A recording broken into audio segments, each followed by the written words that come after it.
mstari wa 4, ukurasa wa Biblia ni 1182.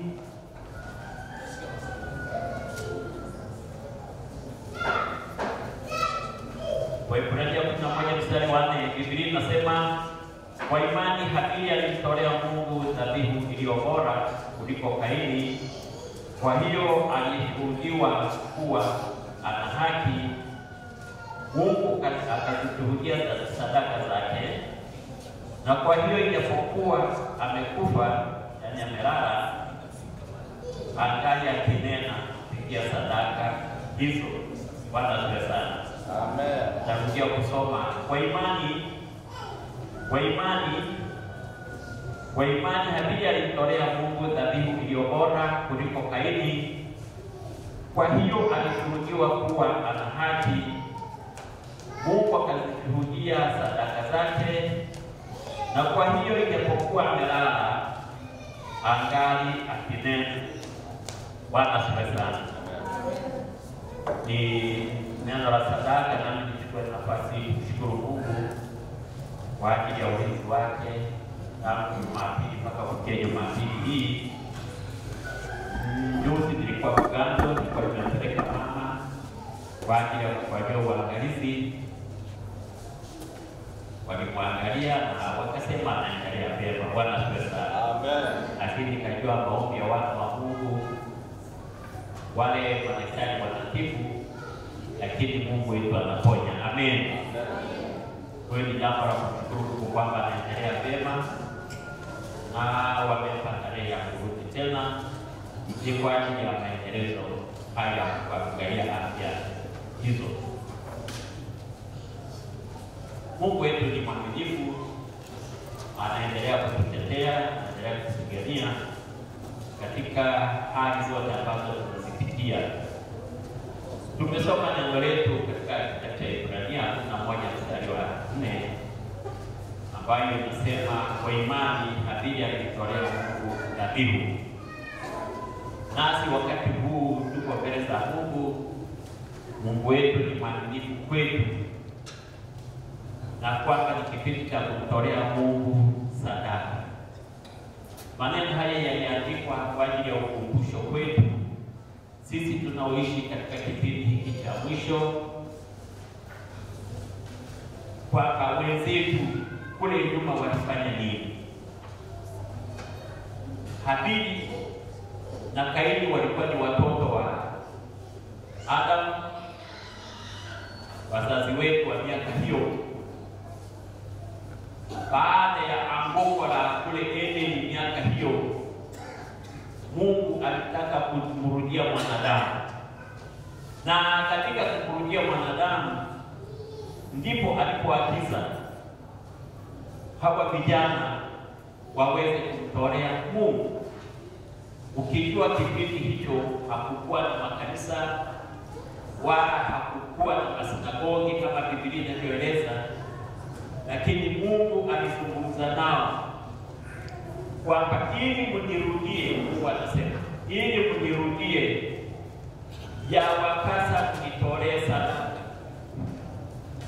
ili iwe upatanisho kwa sababu ya ile anguko ambalo lilitendeka pale Edeni. Na hawa vijana walisikia sauti ya Mungu na wakaweza kumtolea Mungu sadaka zao, ingawa sadaka hizo zilitofautiana.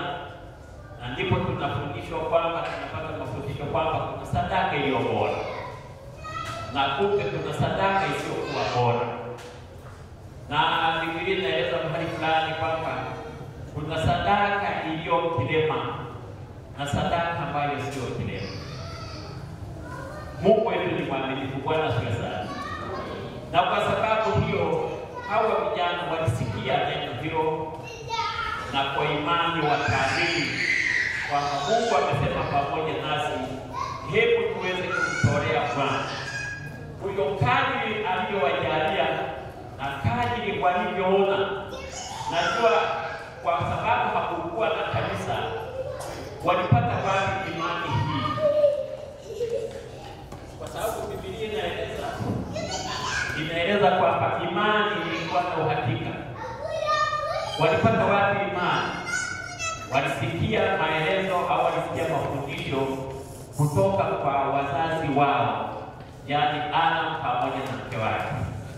Walisikia walipokuwa wamekaa jioni nyumbani, wakasikia wanaeleza habari ya Mungu, jinsi alivyoumba, jinsi alivyowaelekeza Adam na Hawa waweze kuishi katika ile bustani ya Edeni na waweze kuilima ili waweze kula mazao. Lakini najua walieleza kilichotokea mpaka wakafikia hatua hiyo. Naamini kabisa baada ya kuwekwa pale katika bustani ya Edeni, mgeni wao wa kwanza alikuwa ni Ibilisi. Alikuja kwa umbo la nyoka, akaja kuzungumza nao, akaja kuwabadilisha fikira zao, wakageuka wakalitendea neno la shetani, wakalitendea yale waliofanya. Kwa hiyo hawa vijana walisikia habari hizo kutoka kwa Adamu, akisimulia jinsi gani ilivyotokea. Kwa hiyo wakaamini kwamba Mungu, kuna mtu anaitwa Mungu ambaye ni muumbaji wa mbingu na wanadamu pia. Bwana asifiwe sana.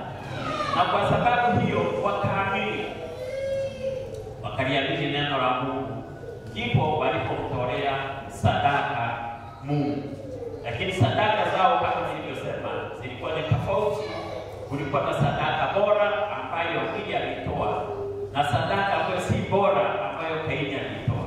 Lakini sadaka ile ya Abeli iliweza kufuta yale yote na ikawa bora. Na Biblia inaeleza kwamba japokuwa Abeli amelala, lakini ile sadaka inaongea. Bwana asifiwe sana. Kwa imani sadaka ile inazungumza. Kwa imani sadaka ile inaweza kuzungumza mpaka leo hii. Kwa hiyo inatufundisha kwamba hata sisi tunapoenda mbele za Mungu kwa ajili ya kumtolea Bwana, tunatoa kwa imani. Kutokana na yale tunayofundishwa na watumishi wa Bwana, tunapohudhuria katika ibada, tunapata imani kwamba Mungu yupo, Mungu ni muumbaji, na yeye alitume Yesu Kristo kwa sababu ya upendo, akaja duniani, akaja kasimama na wana wa watu ili kuwaokoa, na akamaliza kazi aliyoitiwa akaondoka. Tunaamini maneno hayo, na kwamba upendo ule ndio ulifanya Mungu akamtoa Yesu Kristo kama sadaka. Na kwa imani hiyo, kwa neno hilo, tunaamini kwamba Mungu anahitaji sadaka kutoka kwetu kama upatanisho ili tumrudie Mungu. Bwana asifiwe. Bwana apewe sifa. Pamoja na changamoto nyingi tunazozipata, Mungu bado anabaki kuwa Mungu, bado anahitaji tumtolee. Ndio njia pekee ya kwenda kwake ili aweze kutubariki, aweze kutulinda, aweze kutupigania, aweze kuzuia mabaya ambayo yanaweza kuja kwetu kama wanadamu, lakini pia aweze kuzuia Ibilisi anapokuwa anatuandama. Bwana asifiwe sana. Hebu tusome katika kitabu cha Isaya 40.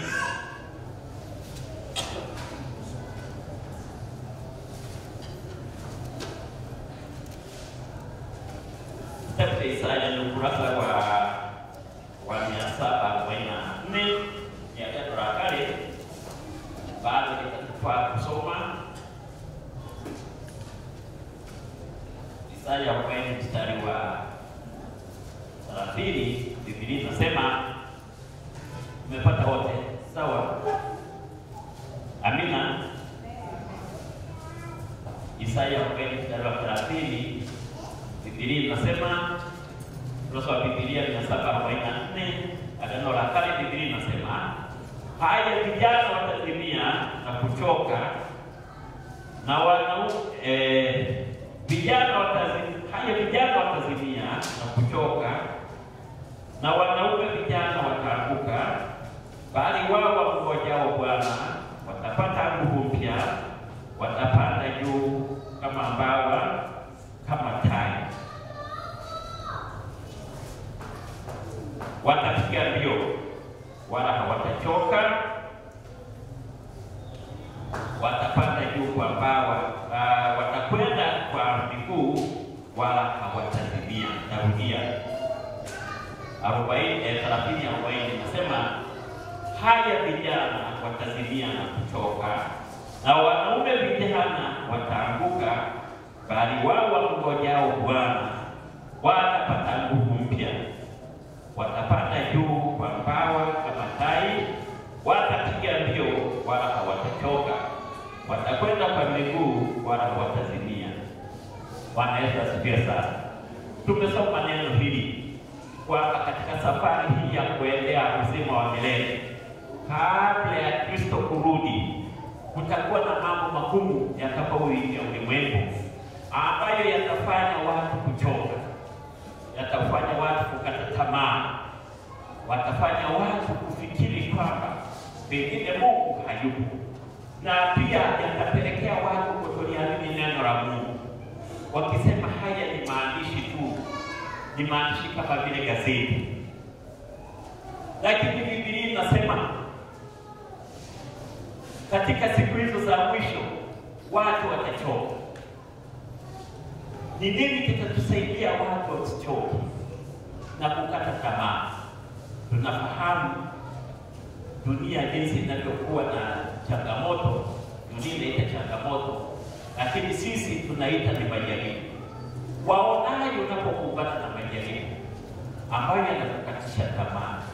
Ni kitu gani kinaweza kikakufanya ukapata nguvu na ukapiga mbio, kwa maana kwamba kumwendea Mungu au kuja kanisani?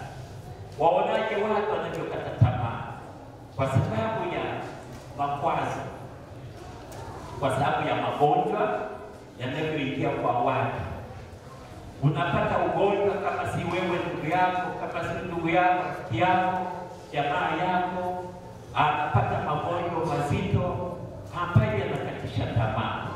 Pengine maombi yanapita na mgonjwa haponi. Unaanza kufikiri, hivi ni kweli Mungu yupo na anaponya?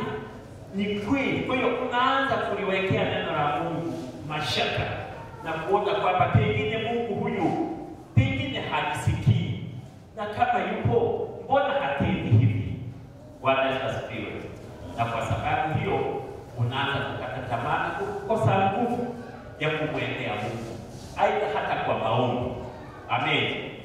Lakini Biblia inatueleza pamoja na vijana kuzimia, Mungu atatuona wote kama vijana.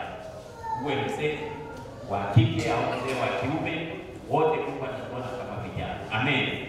Sisi kama vijana, sawa na Mungu, ili tusizimie katika majaribu haya yanayoipata ulimwengu, hasa katika nyakati za mwisho. Sadaka inaongea, sadaka inazungumza. Hata kama utamtolea Mungu kabla Yesu hajarudi na utapita kwa utalala, sadaka itabaki inaongea. Ndivyo neno la Mungu linatueleza. Amen. Amen. Tuna maana na hilo. Weweza kuona faida ya sadaka. Amen. Sadaka si kubarikiwa tu. Mtumishi wa Mungu aliyesimama wiki jana mahali hapa atueleza kule Shinyanga jinsi vile mtumishi wa Mungu alivyo na magari yamebarikiwa. Ni kweli sadaka inabariki, lakini pamoja na kukubariki ukajenga nyumba nzuri, ukanunua gari, lakini sadaka bado inaongea. Inaongea wakati gani? Inaongea wakati wa taabu yako, wakati wa majaribu yatakapokuwa yamekukumba, hata hali ya uchumi, pengine mapato yanakuwa hafifu, biashara haziendi, sadaka bado inazungumza. Kwa hiyo mwana wa Mungu, nikwambie, usiache kumtolea Bwana, usiache kumtolea Mungu, kwa sababu ya majaribu yaliyopo. Haya yapo tu na yanaendelea kuwa magumu. Amen. Amen. Amen. Tutaenda wapi kama si twende kwa Mungu? Hata wanafunzi wa Yesu Kristo, baada ya changamoto nyingi, majaribu mengi, Yesu Kristo aliwauliza, na nyinyi mnataka kuniacha? Wakasema, twende kwa nani? Wewe una neno la uzima la kuweza kutusaidia. Neno linalosimama hapa kwa watumishi wa Mungu ni neno la uzima la kuweza kututia nguvu ili tuweze kusonga mbele, tupate nguvu katika nyakati hizi. Amen. Taifa la Marekani na mtawala aliyepo sasa hivi ana maamuzi ya ajabu ajabu. Akilala akiamka anasema nakata msaada nchi fulani, watapata hiki. Juzi wiki kama moja mbili zilizopita tulisema amekata misaada kwa katika utoaji wa dawa za ukimwi za kusaidia wale ambao wamepata maambukizo. Sasa amekata, anasema hata kama msaada huo watu wa namna hiyo watamtegemeana, bado tunamtegemea Mungu. Amen. Wana wa Mungu tupo, dunia inakwenda kuwa ni sehemu ambayo si salama sana, lakini Mungu anasema tumwamini yeye. Kwa njia ya sadaka itaendelea kuzungumza. Tunapojiandaa asubuhi hii kumtolea Mungu, kumbuka sadaka si kubarikiwa tu, lakini inafanya mambo makubwa. Unapokuwa umeelemewa na uchumi wako haukwenda vizuri, biashara zako hazikwenda vizuri, kumbuka Mungu yupo. Tumwamini, tunapata nguvu kwa imani ni kuwa na uhakika ya mambo yatarajiwayo, ni bayana ya mambo tusiyoyaona. Hatuioni mbingu, lakini tunaiona kwa imani. Tunajua Yesu Kristo anarudi. Alisema wakati ule wa kurudi ni kama vile utungu mama anapotaka kujifungua. Wamama wanajua hali wanazokuwa nazo. Tunasikia wanatutangazia kwenye redio, yule mama anakwenda kwenye vikoba, si ndio? Anasema nitakuja kupata na mimi mchango wangu. Wanamweleza wewe si karibu na kujifungua. Anasema mimi nina uzoefu. Hakuna mwenye uzoefu katika nyakati za mwisho. Wote tunamtumainia Mungu ili aweze kutupa nguvu kutokana na sadaka tunayotoa. Yule mama wakati anasubiri apate mgao wake, uchungu kaanzia pale. Waliitisha bajaji. Tunakumbuka wana wa Mungu. Yote ni wasikilizaji wa redio. Waliita bajaji. Pamoja na uzoefu waliokuwa nao, waliita bajaji katika kuchukua, ikampeleka kituo cha afya, na amini alijifungua salama. Yale ni matangazo ili kuwahimiza watu waende wakachukua hospitalini. Lakini nyakati za mwisho, Biblia inasema ni kama uchungu.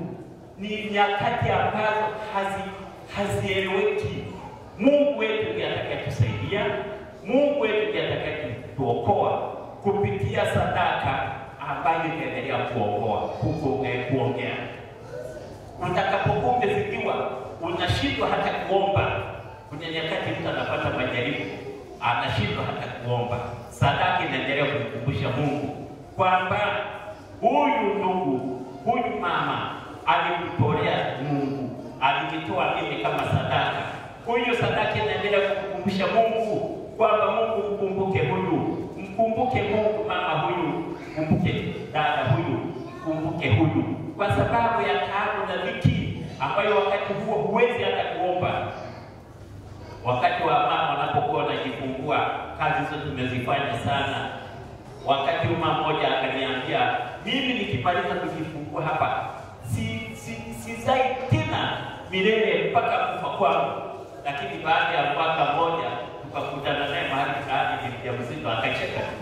Kwa hiyo ni haya ambayo inatokea. Wana wa Mungu tupo, hizi nyakati za mwisho si njema sana. Unapokwenda kumtolea Mungu, mtolee kitu kizuri, ukaitijua kwamba pamoja na kubarikiwa, lakini sadaka inakulinda. Hasa nyakati za mwisho itaongea na Mungu, na Mungu wetu hata tuache. Pamoja na changamoto nyingi, magonjwa, shida mbalimbali, makwazo ndoa zinakutika, watoto hawatusikii, hatutaweza sisi kuwafanya watoto watusikie. Lakini Mungu, sadaka itakapozungumza na Mungu atamfanya mtoto wako aweze kukusikia, maana atafungua moyo wake, kama tulivyofundishwa asubuhi katika somo la Sunday School. Tuko pamoja wana wa Mungu. Amen. Tuna amani na hayo. Si ni mambo mazuri jamani. Situpundiane basi kama ni mambo mazuri. Tushangilie na Bwana tunapoenda kutoa sadaka. Amen. Amen. Tunajua vyombo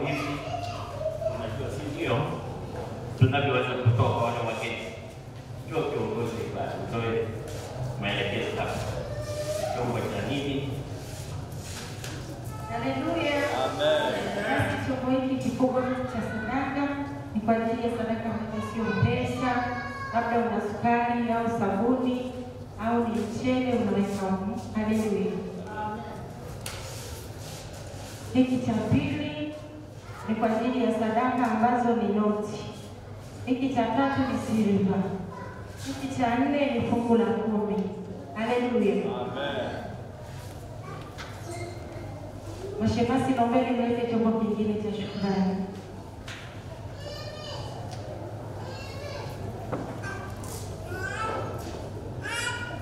Haleluya. Basi chombo kinachokuja hapa ni kwa ajili ya shukrani tu. Haleluya. Basi kwa wakati huu tutakuwa tukisikiliza waimbaji wetu tena Victory kwa wimbo mmoja. Karibuni sasa.